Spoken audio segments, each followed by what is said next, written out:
गीता 8वां अध्याय। ओम श्री परमात्मने नमः। इस प्रकार भगवान के वचनों को न समझकर अर्जुन बोले, हे पुरुषोत्तम, जिसका आपने वर्णन किया वह ब्रह्म क्या है, अध्यात्म क्या है, कर्म क्या है और अधिभूत नाम से क्या कहा गया है, अधिदैव नाम से क्या कहा गया है। हे मधुसूदन, यहाँ अधियज्ञ कौन है और यह इस शरीर में कैसे है, और युक्त चित्त वाले पुरुषों द्वारा अंत समय में आप किस प्रकार जानने में आते हो।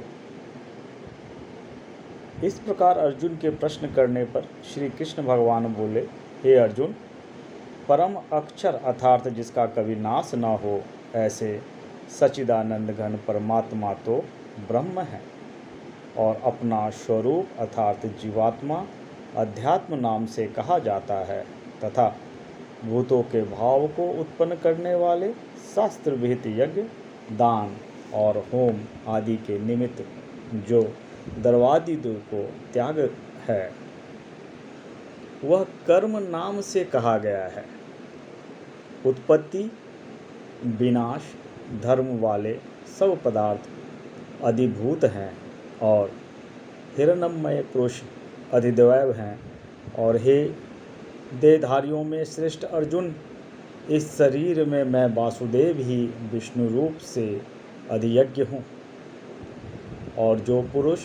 अंतकाल में मेरे को ही स्मरण करता हुआ शरीर को त्याग कर जाता है वह मेरे साक्षात स्वरूप को प्राप्त होता है। इसमें कुछ भी संशय नहीं है, कारण कि हे कुंती पुत्र अर्जुन, यह मनुष्य अंतकाल में जिस जिस भी भाव को स्मरण करता हुआ शरीर को त्यागता है उसको ही प्राप्त होता है, परंतु सदा उसकी भाव में चिंतन करता हुआ अंतकाल में भी प्रायः उसी का स्मरण होता है। इसलिए हे अर्जुन, तू सब समय में निरंतर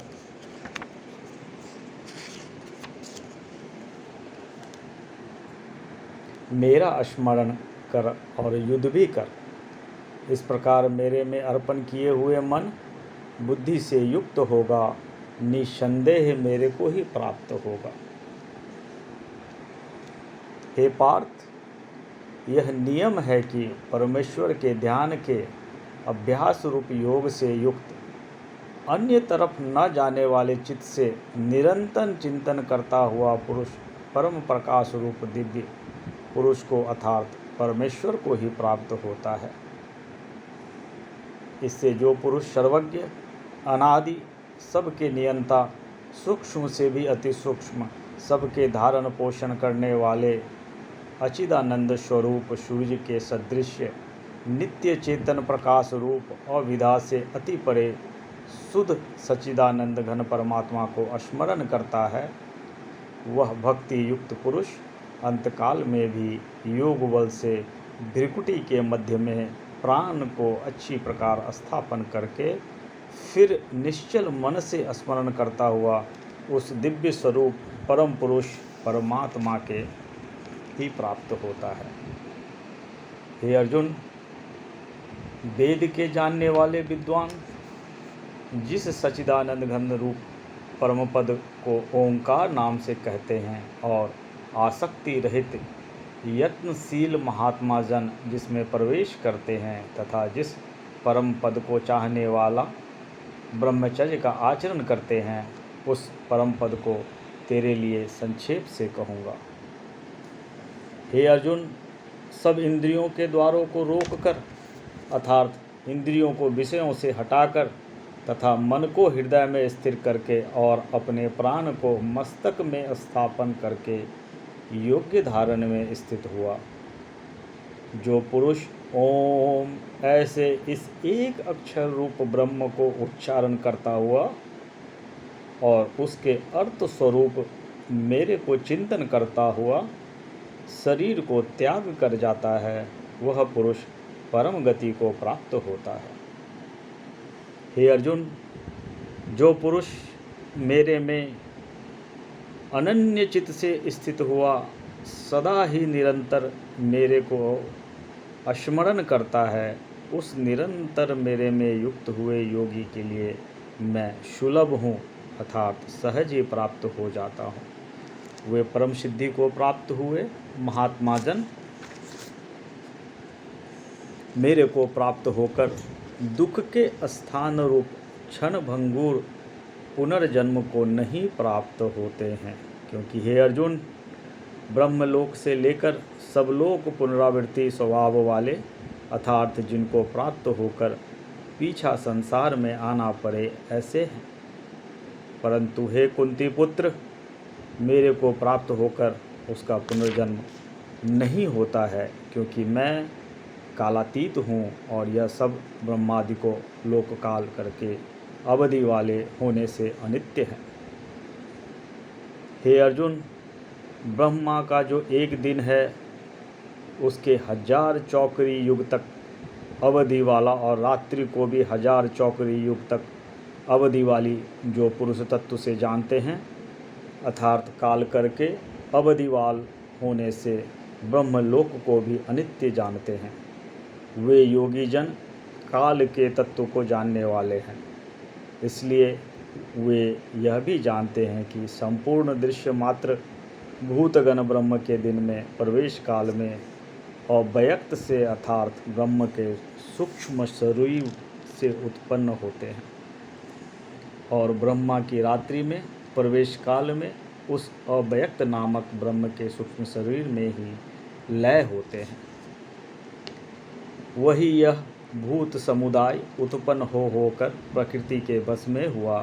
रात्रि के प्रवेश काल में लय होता है और दिन के प्रवेश काल में फिर उत्पन्न होता है। हे अर्जुन, इस प्रकार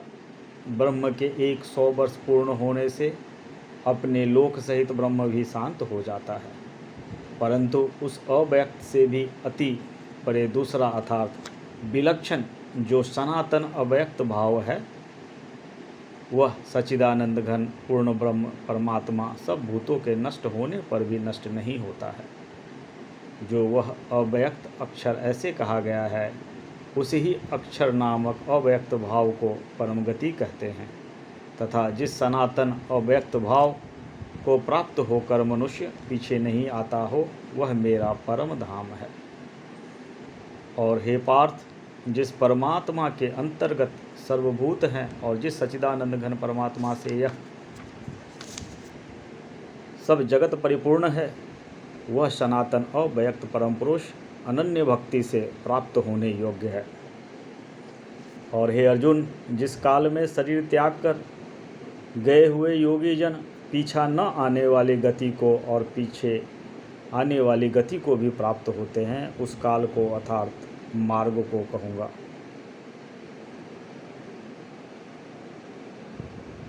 उन 2 प्रकार के मार्गों में से जिस मार्ग में ज्योतिमय अग्नि अभिमानी देवता हैं और दिन का अभिमानी देवता हैं तथा शुक्ल पक्ष का अभिमानी देवता हैं और उत्तरायण के 6 महीने का अभिमानी देवता हैं, उस मार्ग में मरकर गए हुए ब्रह्मवेता अर्थात परमेश्वर की उपासना से परमेश्वर को परोक्ष भाव से जानने वाले योगी जन उपरोक्त देवताओं द्वारा क्रम से लिए गए ब्रह्म को प्राप्त होते हैं। जिस मार्ग में धूमाभिमानी देवता हैं और रात्रि अभिमानी देवता हैं तथा कृष्ण पक्ष का अभिमानी देवता है और दक्षिणायन के 6 महीने का अभिमानी देवता है,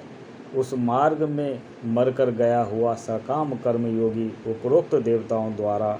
क्रम से ले गया हुआ चंद्रमा की ज्योति को प्राप्त होकर स्वर्ग में अपने शुभ कर्मों का फल भोग कर पीछे आता है। क्योंकि जगत के यह 2 प्रकार के शुक्ल और कृष्ण अर्थात देवयान और प्रत्यायन मार्ग सनातन माने गए हैं। इसमें एक के द्वारा गया हुआ पीछा न आने वाला परम गति को प्राप्त होता है और दूसरे द्वारा गया हुआ पीछा आता है, अर्थात जन्म मृत्यु को प्राप्त होता है। ये पार्थ, इस प्रकार इन दोनों मार्गों को तत्व से जानता हुआ कोई भी योगी मोहित नहीं होता है, अर्थात फिर वह निष्काम भाव से ही साधन करता है, कामनाओं में नहीं फंसता। इस कारण हे अर्जुन, तू सब काल में समत्व बुद्धि रूप योग से युक्त हो, अर्थात निरंतर मेरी प्राप्ति के लिए साधन करने वाला हो, क्योंकि योगी पुरुष इस रहस्य को तत्व से जानकर